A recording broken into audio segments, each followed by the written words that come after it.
이젠 영원히 주님만을 경배하리.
기도하고 전하겠습니다. 사랑의 하나님, 은혜를 감사합니다. 오늘도 거룩하고 복된 주님의 날, 좋은 날씨 주셔서 하나님의 성전 하나와 주님을 찬양하며 하나님을 기쁨으로 예배할 수 있는 은혜 주심을 감사합니다.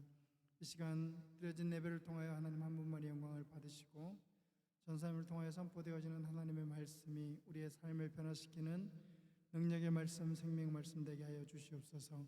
찬양 받으시기 합당하신 예수님 이름으로 감사하며 기도드립니다. 아멘. 79장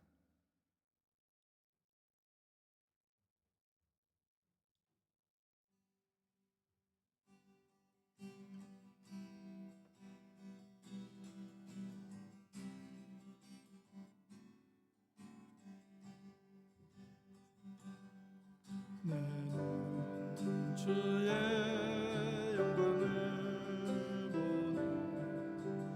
우리 가운데 계신 주님, 그 빛난 영광 하늘을 높고 그 찬송 온 땅 가득해 주의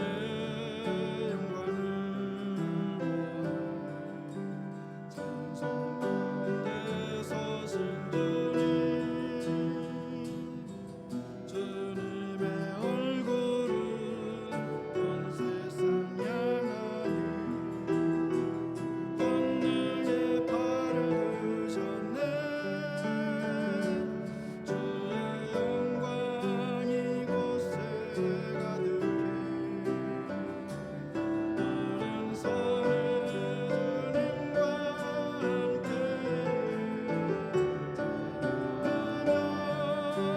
우리는 전진하리. 모든 열방 들을 때까지 주의 영광 이곳에 가득해 오른손에 주님과 함께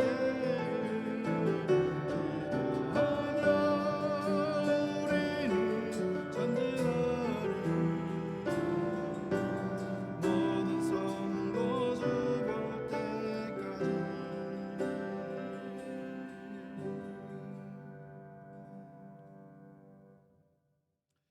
다 같이 사도신경으로 신앙 고백하시겠습니다. 전능하사 천지를 만드신 하나님 아버지를 내가 믿사오며 그 외아들 우리 주 예수 그리스도를 믿사오니 이는 성령으로 잉태하사 동정녀 마리아에게 나시고 본디오 빌라도에게 고난을 받으사 십자가에 못 박혀 죽으시고 장사한 지 사흘 만에 죽은 자 가운데에서 다시 살아나시며 하늘에 오르사 전능하신 하나님 우편에 앉아 계시다가 저리로서 산자와 죽은 자를 심판하러 오시리라. 성령을 믿사오며 거룩한 공예와 성도가 서로 교통하는 것과 죄를 사하여 주시는 것과 몸이 다시 사는 것과 영원히 사는 것을 믿사옵나이다. 아멘. 임지원 학생 나와서 기도하고 성경 봉독하겠습니다. 하나님, 오늘 무사히 주님 앞에 나와 예배드리게 하심에 감사드립니다. 어느덧 무더운 여름이 가고 만연한 가을의 초장이 되었습니다. 다들 몸 건강 잘 챙기도록 도와주시고 또한 중요한 시기를 앞둔 주님의 자녀들이 있습니다. 그동안 노력한 만큼 좋은 결실을 맺을 수 있도록 주님께서 함께해 주시고 인도해 주세요. 오늘 전도사님 말씀 전하실 때 저희가 잘 새겨 듣고 실천할 수 있는 주님의 자녀가 되게 도와주세요. 감사드리며 예수님 이름으로 기도드립니다. 그러므로 이제 그리스도 예수 안에 있는 자에게는 결코 정죄함이 없나니 이는 그리스도 예수 안에 있는 생명의 성령의 법이 죄와 사망의 법에서 너를 해방하였습니다. 전사님 나오셔서 하나님 말씀 전해주시겠습니다.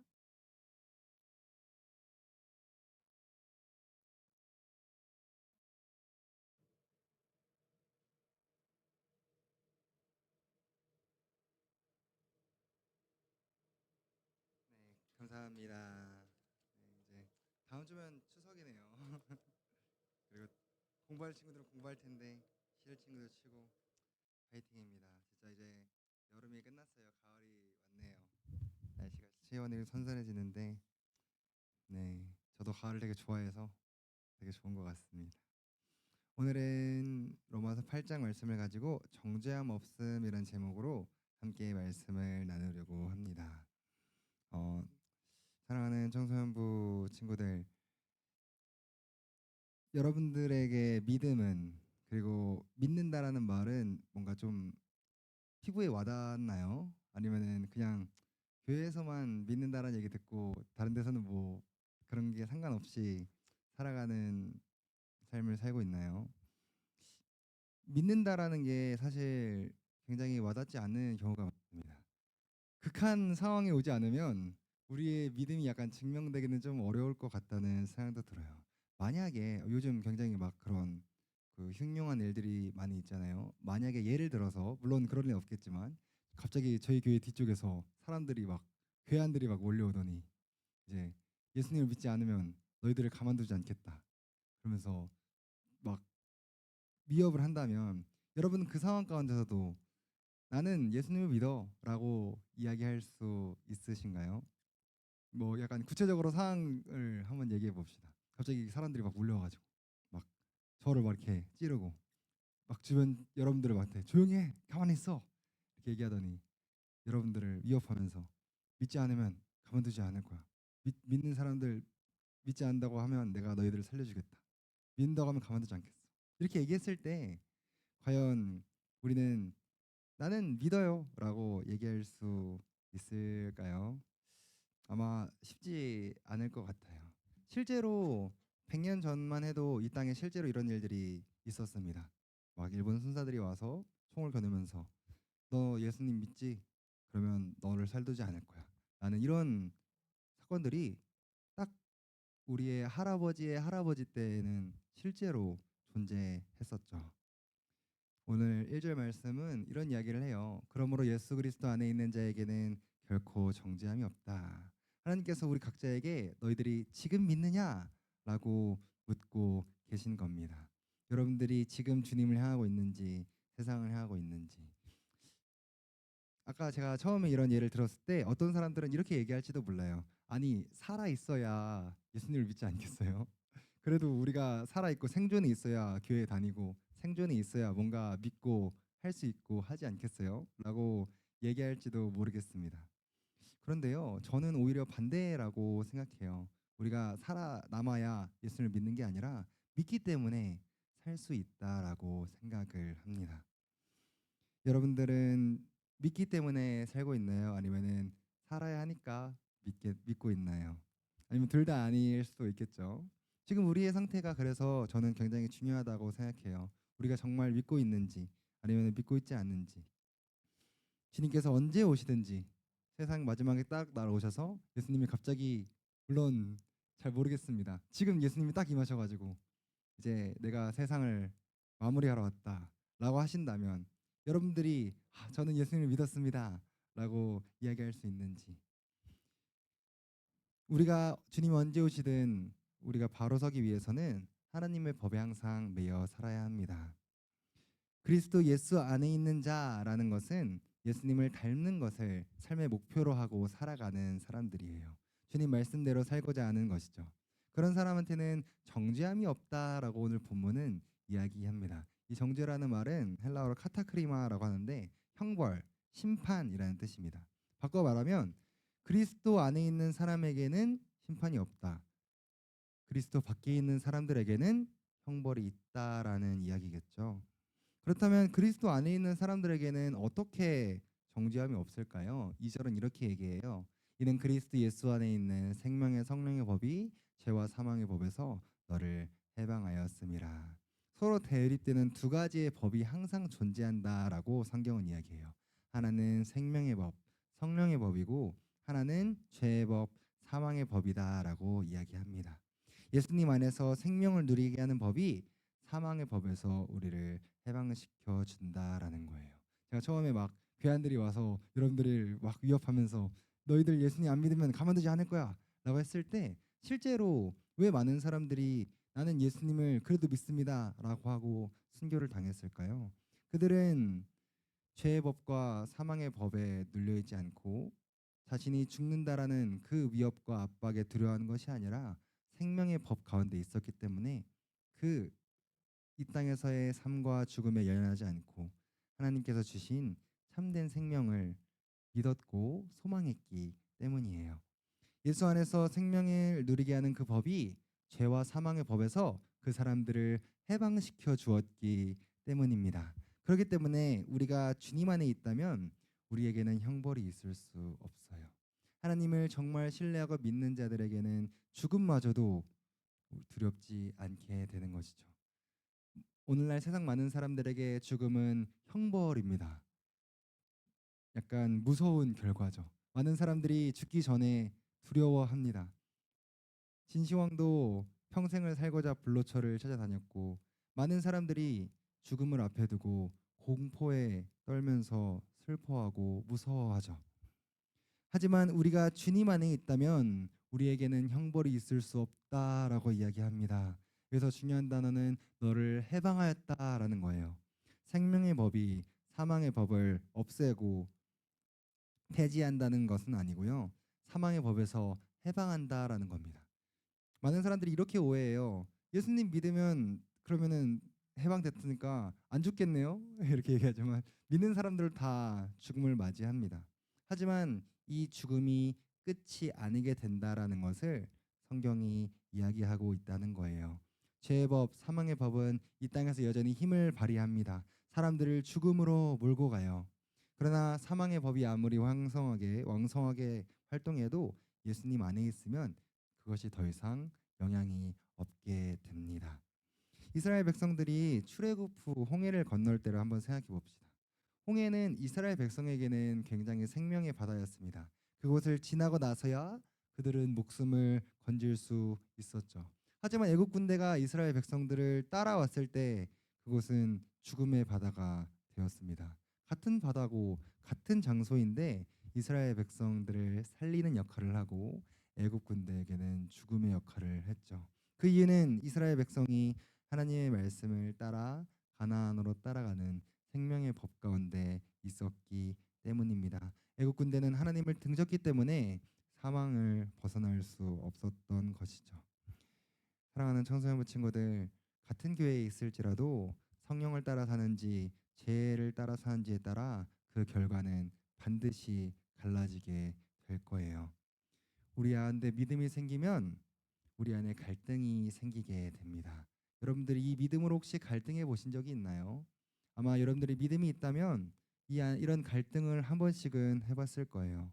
하지만 우리가 이런 갈등을 피하려고 하는 사람들이 너무나 많아요. 나는 그리스도인이지만 이런 죄와의 갈등이 너무 싫어 하면서 죄와의 갈등을 피하거나 도망치는 사람들이 많지만 우리가 이런 갈등을 반드시 겪을 수밖에 없어요. 그리스도인이라면 말이죠. 그리고 그 갈등을 겪으면서 더욱 예수님을 닮아가는 삶을, 성화의 삶을 살 수 있게 됩니다. 하나님을 믿지 않는 사람들 가운데서도 이런 갈등을 겪는 사람들이 존재해요. 이 세상의 도덕과 윤리와 그리고 오늘날의 세태를 고민하면서 막 괴로워하는 사람들도 있습니다. 하지만 그것은 그리스도인이 겪는 갈등과는 조금 다르다는 것을 우리는 볼 수 있습니다. 저는 성령의 법과 죄의 법을 비유할 때 돌과 새로 비유를 합니다. 우리가 돌을 아무리 하늘로 던져도 돌은 언젠가 바닥에 떨어지고 말아요.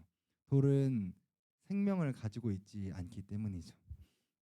지위나 명예가 높은 사람들, 겉으로 멋지게 사는 사람들은 그들은 멋지게 사는 것처럼 보이지만 그들이 죄의 법에 묶여 있는 한 아무리 높이 올라간들 반드시 결국 죽음으로 떨어지게 되어 있습니다. 왜냐하면 죄의 값은 사망이기 때문이죠. 반대로 여러분들이 두 손으로 새를 잡았다가 공중으로 샥 던지면 새는 날개를 치면서 하늘로 날아갑니다. 왜냐하면 새는 살아있기 때문이에요. 우리가 죄 가운데 있으면 죄 바닥으로 떨어지게 되지만 예수 안에 거하면, 그리고 우리가 하나님의 법을 따르기로 한 순간 성령의 법이 우리를 생명으로 인도하는 것이기 때문이죠. 왜냐하면 그 법은 살아있고 활동력이 있다라고 이야기하기 때문입니다. 성령의 법 자체가 우리에게 생명을 주기 위해 존재하기 때문이에요. 예수님이 우리의 구원자라는 사실을 믿고 그 믿음 안에 있다면 성령님께서 우리에게 생명을 부어주시고 우리를 바른 길로 나갈 수 있도록 바로 잡아주시는 것을 경험할 수 있게 될 거예요. 아직 제 신앙은 너무 어리고 초등학생 수준 같이 너무 약해요 라고 할지라도 점차 중학생, 고등학생, 대학생 그리고 성인 수준으로 발전하게 될 것입니다. 그렇다면 이렇게 질문할지도 몰라요. 과거에 내가 너무 죄를 많이 지어서 저는 용서받을 수 없어요. 아니면은 저 사람은 과거에 너무 죄를 많이 져서 용서할 수 없는 사람들 아닌가요? 용서받지 못할 죄를 지은 사람들, 하나님이 심판을 내리거나 형벌을 주시지는 않을까요? 그 모든 죄들이 과연 해결될 수 있겠어요? 3절은 이렇게 말합니다. 율법이 육신으로 말미암아 연약하여 할 수 없는 그것을 하나님은 하시나니 곧 죄로 말미암아 자기 아들을 죄 있는 육신의 모양으로 보내어 육신의 죄를 정하사. 하나님께서 사람에게 의로운 법을 주셨는데 우리는 죄인이고 연약하기 때문에 사람은 누구든지 스스로 의를 알 수도 지킬 수도 없습니다. 사람은 스스로 그 법을 완성할 수 없어요. 하나님의 법에 어긋나는 것은 다 죄입니다. 율법을 완성할 수 없다는 말은 무슨 말이냐면 우리가 하나님의 의를 우리의 힘으로는 알 수 없다는 거예요. 하나님 도움 없이 우리가 하나님 뜻대로 살아갈 수는 없다라는 거예요. 다 우리는 그것을 알 수도 이해할 수도 깨달을 수도 없는 사람이기 때문에 우리의 모든 행동이 다 죄고 모든 사람들이 다 죄인이다라고 성경은 이야기해요. 로마서 3장 23절은 모든 사람이 죄를 범하였음에 하나님의 영광에 이르지 못했다라고 말합니다. 모든 사람들이 원래는 다 용서받을 수 없는 죄인의 신분이었다는 거예요. 우리 스스로는 우리는 의로운 사람이야. 우리는 선하게 잘 살고 있어라고 얘기하지만 하나님이라는 기준을 하나님의 시선으로 봤을 때는 모든 사람들이 다 죄인이고 모든 사람들이 다 용서받을 수 없는 사람일 수밖에 없다라고 성경은 말하는 거죠. 예수님께서 십자가에서 죽으심으로 우리가 치러야 할 죄값을 대신 치러주지 않았다면 나중에 우리가 천국에 갔을 때 천사들이나 다른 사람들이 사단이 우리의 죄를 고발할 때 막을 수 없을 겁니다. 사단은 아마 우리에게 이렇게 얘기할지도 몰라요. 너가 의인이라고? 너가 천국에 갈 수 있다고? 넌 절대 못 가지. 너가 한 걸 봐. 너가 어떻게 살았는지 봐봐. 너가 과연 천국 갈 수 있겠어? 라고 하면서 우리를 계속 정죄할 겁니다. 너가 너의 삶을 한번 돌아봐. 너는 절대 천국 갈 수 없어. 너가 한 행동들을 봐봐. 넌 아무것도 못해. 이런 식으로 우리를 계속 물으면서 공격할 것입니다. 하지만 하나님의 아들이신 예수님께서 우리를 대신해 그 벌을 받으셨기 때문에 우리가 천국에 그리고 하나님의 심판대 앞에 섰을 때 예수님께서 변호인석에서 우리를 변호해 주실 겁니다. 내가 나의 피로 이 사람을 구원했기 때문에 이 사람은 천국에 갈 자격이 충분합니다. 죄와 법, 사망의 법, 우리를 고소하고 정죄하려고 끌어내리는 많은 세력들이 우리를 끌어내리려 할 때마다 우리는 예수님의 십자가를 보여줌으로 우리가 천국에 들어갈 수 있다는 확신을 얻을 수 있습니다. 그분이 흘리신 고통의 피는 우리를 죄의 법에서 해방시킨 능력의 보혈이 되었기 때문입니다. 우리로 하여금 다시는 죄의 법, 사망의 법의 고소를 받지 않게끔 하나님께서 우리를 구원하시려고 하나님의 아들을 이 땅에 보내신 것이죠. 4절은 이렇게 얘기해요. 육신을 따르지 않고 그 영을 따라 행하는 우리에게 율법의 요구가 이루어지게 하려 하심이니라. 하나님의 법을 따른다는 것은 예수님 안에 있게 되고 예수님을 정말로 믿게 되는 사람은 더 이상 육체를 따르지 않는다라는 것을 의미합니다. 육체를 따르지 않는다라는 것은 세 가지를 의미해요. 첫 번째는 우리의 몸을 위해 살지 않는다는 거고, 둘째는 우리의 생각이나 우리의 가치관만을 중요시하며 살지 않는다는 것입니다. 세 번째는 우리의 타락한 본성을 위해 살지 않는다는 것을 의미합니다. 우리가 육체를 입고 살아가는데 어떻게 성령의 법에 하나님의 법에 묶여서 생명의 법을 따라 살 수 있습니까? 우리는 우리의 몸을 위해 사는 게 너무 익숙하고 우리의 생각, 우리의 가치관을 따라 사는 게 너무 익숙하고 우리의 본성을 따라 사는 게 너무 익숙해요. 성령님을 따라가면 가능합니다. 우리의 힘으로는 어렵다고 느껴질지 몰라요. 죄와 싸워보신 분들이 계신가요? 아마 죄와 싸우다 보면 내가 더 이상 견딜 수 없고 넘어질 수밖에 없다는 것을 절절하게 느낄 때가 반드시 올 거예요. 내 힘으로는 할 수 없다는 걸 느낄 때가 올 겁니다. 하지만 성령님을 따르면 가능합니다. 하나님께서 우리의 연약함을 아시기 때문에 우리로 그분의 영을 통해 끊임없이 말씀하시고 계속 권면하세요. 성령님께서 때로는 친구를 통하여, 때로는 부모님을 통하여, 때로는 설교를 통하여, 때로는 뉴스를 통하여, 때로는 우리가 보는 유튜브나 웹툰을 통해서도 하나님께서 말씀하시기도 하세요. 우리를 계속 인도하시는 분이 하나님이시기 때문입니다. 율법은 우리를 온전한 의인이 되도록 계속 이끌어 주십니다. 우리가 의인이 된다면 그 율법이 완성이 되는 것이죠. 우리 스스로는 온전히 의인이 될 수 없지만 예수님께서 그 율법의 조건, 온전한 의인이 될 수 있도록 모든 죄를 다 대신 지셨어요. 그래서 우리가 의인이 된 것이죠. 이야기를 하나 하고 오늘 말씀을 마치려고 합니다. 고아와 왕의 이야기입니다. 옛날에 어느 고아가 길거리에 떠돌고 있었습니다. 그 동네를 순찰하던 왕이 그 고아를 보더니 굉장히 불쌍히 여겼어요.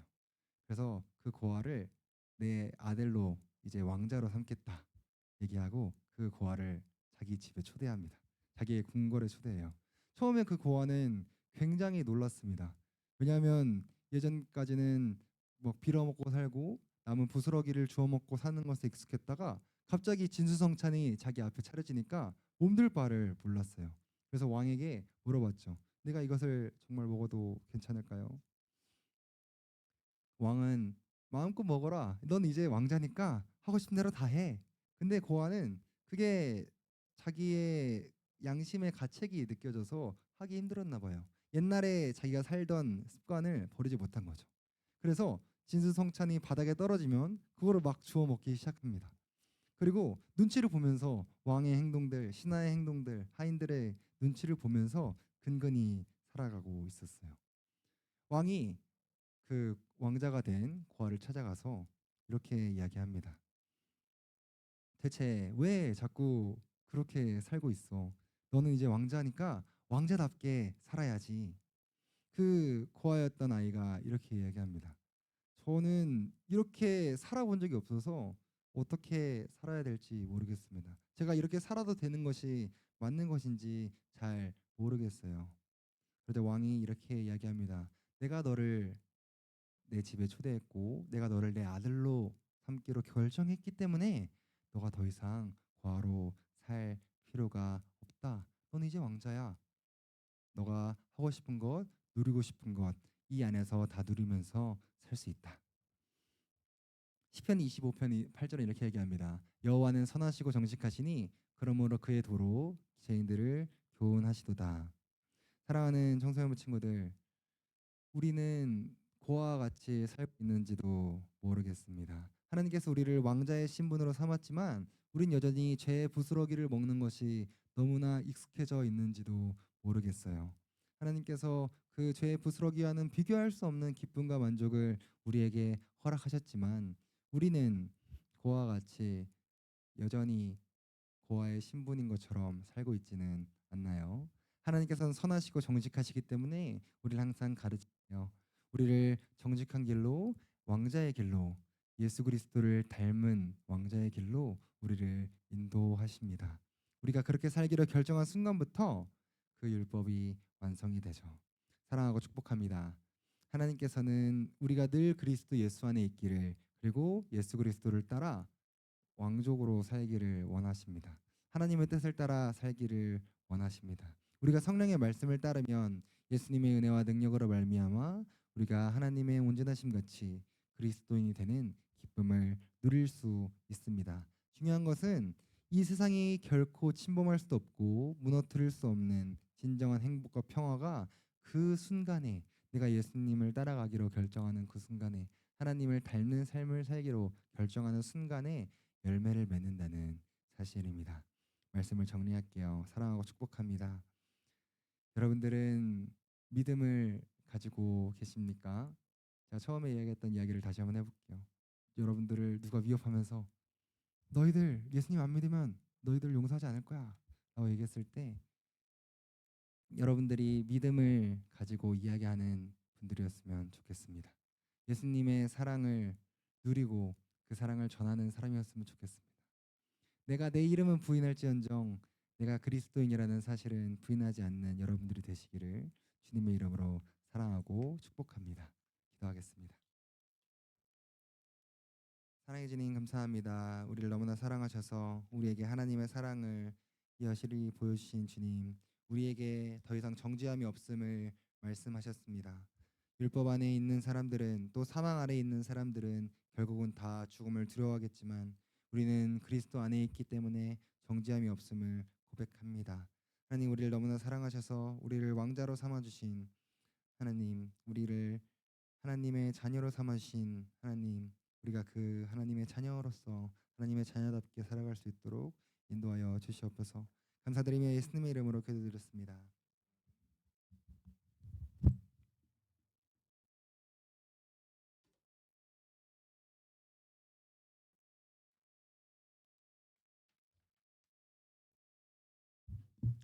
(135장) 우리 1절 부르시면서 준비한 헌금을 하나님께 드리겠습니다.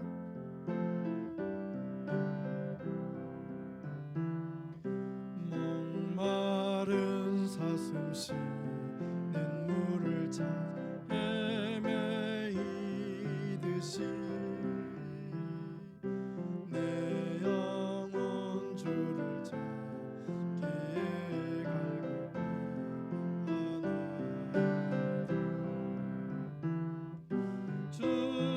주님만이 나의 힘 나의 방패 나의 참 소망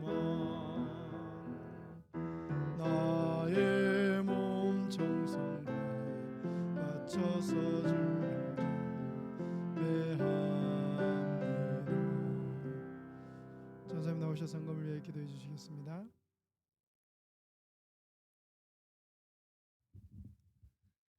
기도하겠습니다. 사랑해 주님, 우리가 마음을 모아 우리의 예물을 하나님께 올려드립니다. 우리 예물을 통하여 하나님 홀로 영광과 존귀를 받아 주시옵소서. 이 예물을 기쁘게 사용하여 주시옵소서. 이 예물이 여전히 세상 속에서 고아와 같이 살아가는 많은 사람들을 돕고 지원하는 물질을 사용하여 주시옵시고, 가난하고 소외된 사람들이 하나님을 알게 되는 물질을 사용될 수 있도록 주님 인도하여 주시옵소서.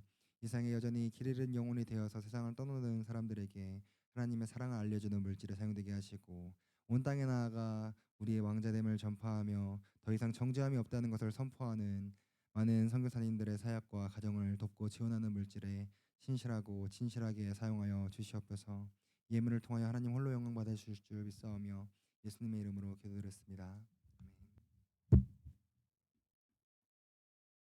교회 소식 주보 참고해 주시고, 오늘은 마지막 주일이기 때문에 생일자가 있는데 우리 효성이가 오늘 못 나왔어요. 그래서 친교를 나누고 그렇게 들어가도록 하겠습니다. 그리고 이번 주간에 추석이 있는데 친구들 하여튼 추석 명절 잘 보내고 친척들하고 또 즐거운 시간 가졌으면 좋겠습니다.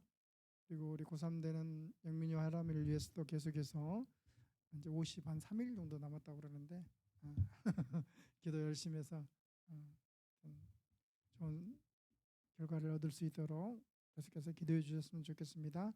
다른 광고 말씀 없으시면 주님 가르쳐 주신 주기도문으로 청소년 배부를 마치겠습니다.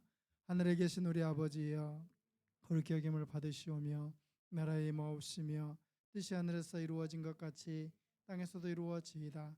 오늘날 우리에게 일용할 양식을 주옵시고 우리가 우리에게 죄 지은 자를 사하여 준 것 같이 우리 죄를 사하여 주옵시고 우리를 시험에 들게 하지 마옵시고 다만 악에서 구하옵소서. 대개 나라와 권세와 영광이 아버지께 영원히 있사옵나이다. 아멘. 예배를 마쳤습니다.